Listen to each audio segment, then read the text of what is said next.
Welcome back to math today. I know I'm having way too much fun than anyone should ever have by doing these videos, and I'm glad you came back so we can keep having some fun. So our goal today is to learn to estimate decimal sums, difference, products, and quotients. Hopefully you know what sums, difference, products, and quotients are. On your goal, why don't you put the little symbol for those operations above them?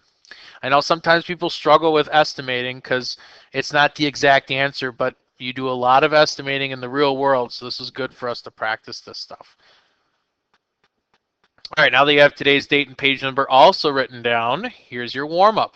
So looking at stuff you did in the previous lesson, I want you to order number 1 and 2 from least to greatest, and then just write for 3 and 4, each of them in words. Not expanded form, just words. Good luck. I don't know about you, but I think I formed a hand cramp from having to write number 4 down. So here you can see how they were least to greatest ordered, and for 3 and 4 you can see we had 3 and 72 thousandths, because the 2's in the thousandths place value. And for 4 you have 6 and 1,258 ten thousandths. So hopefully you got all those right. All right, so here's kind of a scenario where estimating would be needed. You'll see we have 2 vocabulary words. We'll get to those in a little bit. But let's say Billy's health class is learning about fitness and nutrition. They make a table to show the approximate number of calories burned by someone who weighs about 90 pounds, just a little less than I do in weight. Don't laugh. So there's 4 different activities we were looking at per 45 minutes and how many calories were burned. Well, when we have numbers like this, we have decimals all over, and even our whole numbers are not easy numbers to work with, we can do some different kinds of estimating. We could do clustering, front-end estimation. Those are a couple of different things I'm going to teach you or review with you today. Here's where our first note needs to be written down. So you can see when numbers about the same value, when they're about the same value, we can use a method we call clustering. All I really need to make sure you have down is that clustering means rounding the numbers to the same value. So when you cluster things, you usually cluster them to the nearest whole number because it makes the math easier by trying to deal with just the whole numbers. We'll show you what I mean in our first practice once you have this written down. So here's a problem you can copy down. It's another one that's looking at healthy stuff.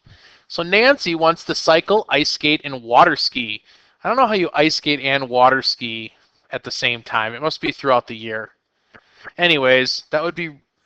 Okay, let's move on. So she's going to want to do all 3 of those 30 minutes each.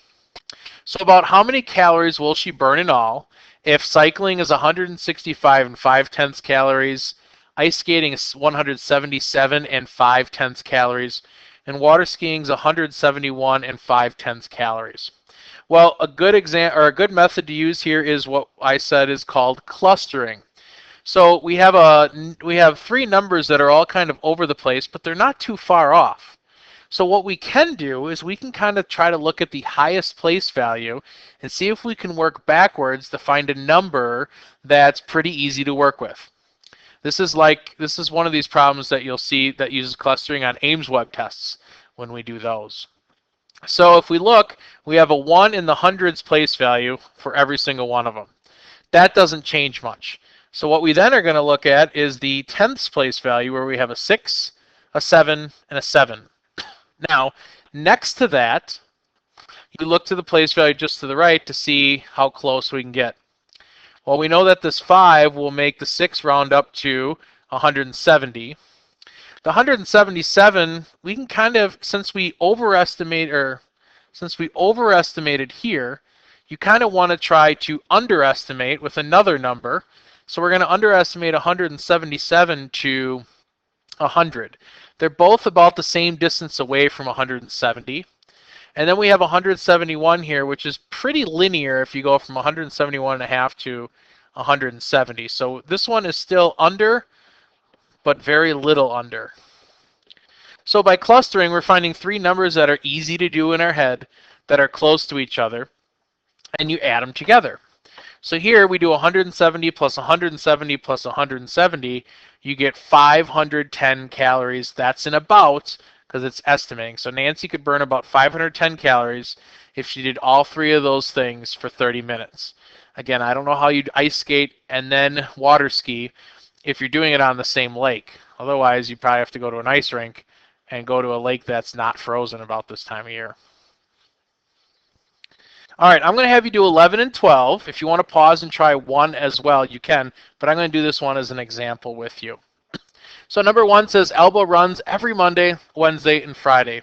Last week she ran 3 and 62 hundredths of a mile. She then on Monday, that was on Monday. On Wednesday she ran 3 and 8 tenths of a mile, and Friday 4 and 3 tenths of a mile. About how many miles did she run last week? Well, if I'm going to use clustering, I'm going to try to look for a number that looks similar or as close to all these without really having to go very far. So I want to find a number that's pretty compatible. Well, I see I have a 3, and a 4, but then I look at the tenths place value, and I have 2 pretty large ones that could round the 3 up to 4, and then I have one that's kind of small that could keep 4 there. So in my mind, I think the best clustering for this one is just to estimate all 3 of those runs around 4 miles. 4 plus 4 plus 4 would say that Elba was able to run about, I'm going to use the about symbol, about 12 miles last week. So just so you can kind of see another example me doing of kind of clustering. So we may have different answers when you come back for 11 and 12, but we'll see kind of where you're at. Good luck. All right, so for number 11, I kind of clustered 146, 153, and 167 all around 150. And I chose that because I thought that was a pretty easy number to cluster those around. And it'd still get us an answer that's somewhat close. So how many miles did the odometer read when he arrived at the beach? About 450 miles. And for number 12, looking at the rainfall over the 3 months, I noticed they're all pretty close to another number that I can do pretty easy in my head, which is 15s. 15, 15, 15 gives you about 45 centimeters total. So you may have thought something a little different, but that's okay as long as they're kind of close to each other. And again, just as a reminder to you, you don't have to write this down if it's a dull moment for you, but always look at the digit to the right of the place value. And if you're looking at that and you see that it's a 5, 6, 7, 8, or 9, you round the place value that you're looking at up. If it's less than 5, 4, 3, 2, 1, or 0, you round or keep it the same. You round down or keep it the same. All right, let's move on to example 2. So here we're going to look at rounding decimals and estimates of sums and differences. So we're really looking at adding and subtracting problems. Now, just like you learned earlier this year when we looked at just integers, this is the same kind of thing. You have to look at what indication of what place value we're looking at. So we have ones and tenths. So what you have to do is first find that place value and determine where you're going to round to. So we have a 7 and a 4. So you're going to have to look at the number next to it, just to the right. And that number is going to indicate 1 and 6, whether you're rounding that number up or down. Well, 1 is less than 5, so it's not going to change 7 at all. So we keep it as just 7. And since we're looking at the ones place value, drop the decimals because they're not needed. For 4.68, 6 is bigger than 5, so that's going to make the 4 round up to the next place value, which would be 5. And that's how we get 7 plus 5, which gives us 12. The only thing I would change here is I'd put the little squiggly lines instead of the equal sign, since we're looking at an estimation. Now for B, it's the same kind of thing, except 1, we're subtracting. You can probably see that here. And 2, we're looking at the tenths place value. So I always do this, even at my age, I still underline the place value I'm looking at. A 7 is in that one of the numbers as a representation of tenths, and a 2. So again, you're going to want to look at the number just to the right of it, and what is that going to do to 7? Well, the 0 doesn't really change 7 at all, so what we're going to do is we're just going to write anything to the left of the place value we're looking at, so 9.7. That's how we got 9.7 there. And to the right of the 2 in 2,638 10,000ths, we see a 6. A 6 is higher than 5, so it's going to round that 2 up to a 3. So we're looking at a 0.3. Now, whenever you add or subtract, I always like to, again, line the place values up.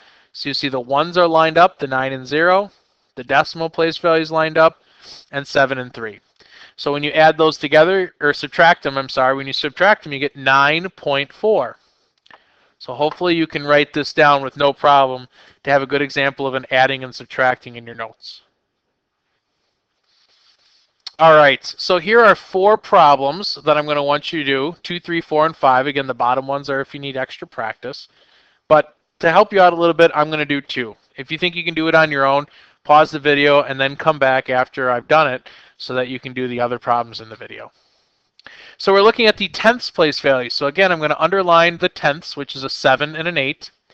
And then we have to look at the number to the right of the 7 and 8 to see what it does. 4 isn't big enough to change the 7, so that's the number we're going to deal with. 2.7 or 2 and 7 tenths. I'm going to put the subtraction symbol down.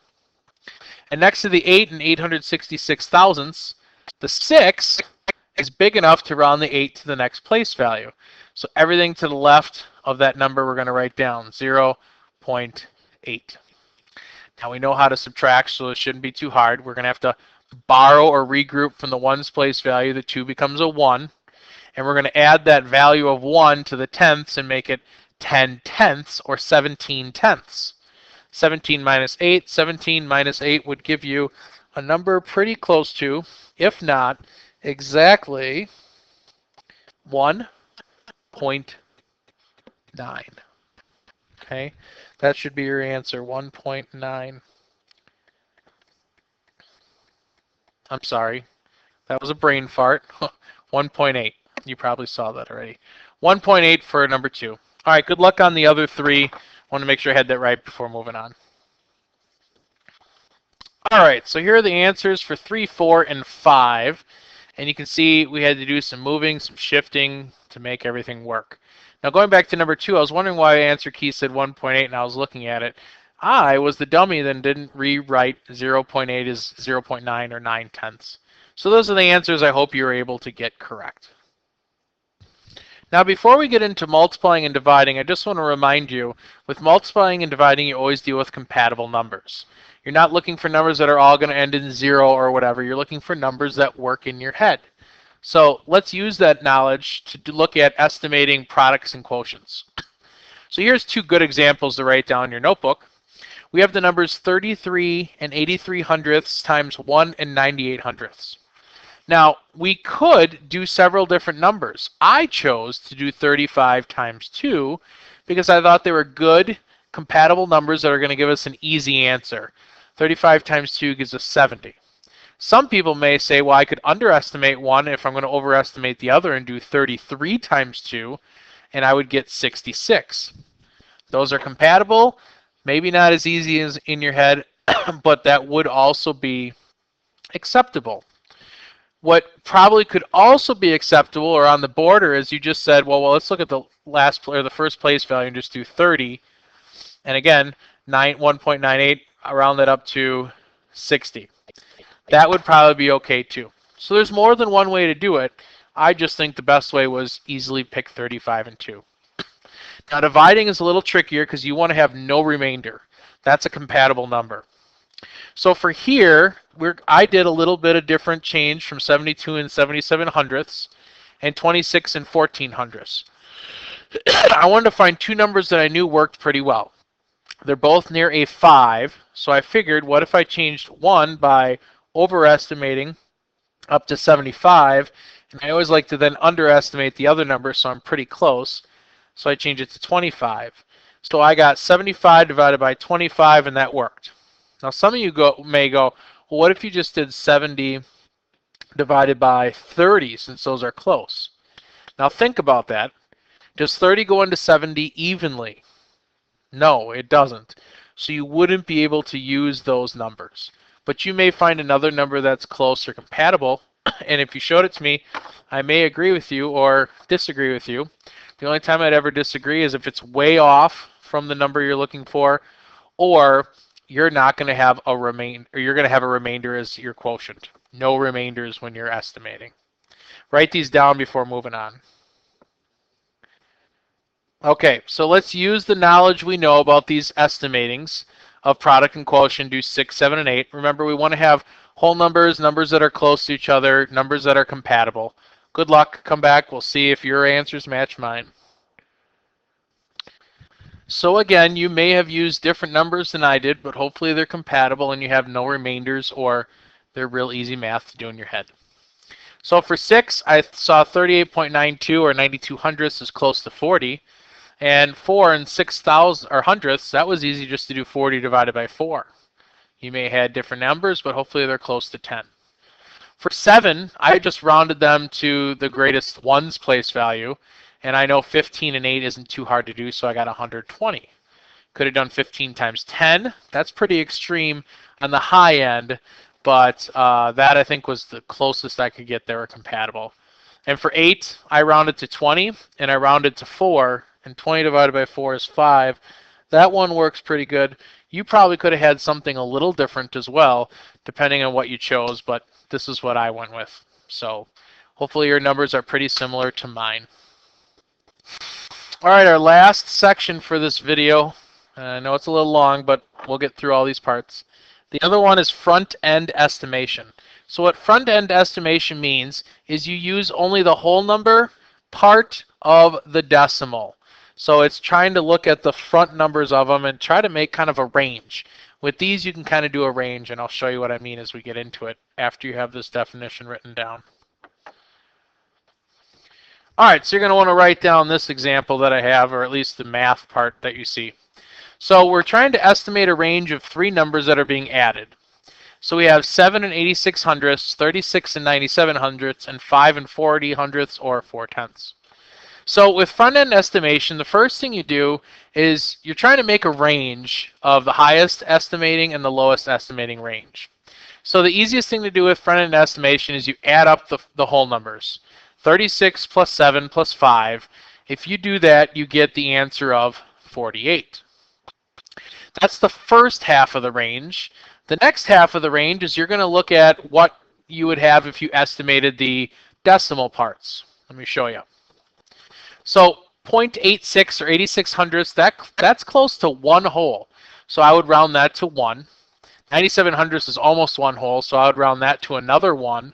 And 40 hundredths or 4 tenths, that's close to half or 5 tenths. So you don't have to go all the way down to 0 and all the way up to 1. You could find a halfway.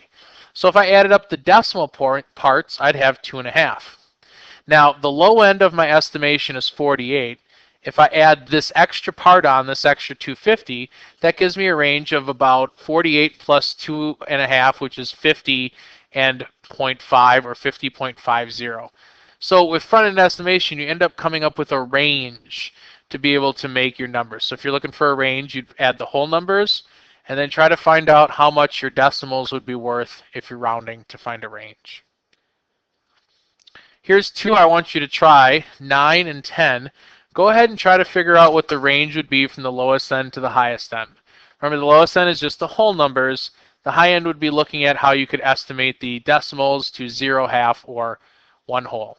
Our numbers could be a little different, but they're probably going to be pretty similar. Good luck. All right, here are the ranges that I came up with my 2 problems. Yours are probably pretty similar. The bottom end is probably exactly the same because we just added the whole numbers. So 44 and 40. And then when I looked at 9, I rounded 8 tenths to 1, 95 hundredths to 1, and I thought 39 hundredths is close to half. So I added a 2.5 on. That's how I got 46.5 there. And for number 10, 27 hundredths was close to half, 4 tenths was close to half, 86 hundredths was close to 1, so that gives you about 2 more, so you got a range of 40 to 42. Okay, you're almost there. I have 2 box of thought questions I want you to think about. Try your best to explain in a 6th grade response the answers to these 2. Here is your quiz. Once the little box goes away, you'll be able to see number 5. So the first 2 you're rounding by the place value it tells you. For 3 and 4, you're using a compatible number or 2 compatible numbers to figure that out. And for number 5, you're going to tell me about how many centimeters of rain or snow fell. Good luck with that one. That one you could actually do for number 5, compatible numbers. You could do front-end estimation, or you could cluster them. And that's it for today's video. Hopefully you're able to estimate through and do pretty well. We'll see you in the next video. Have a great day.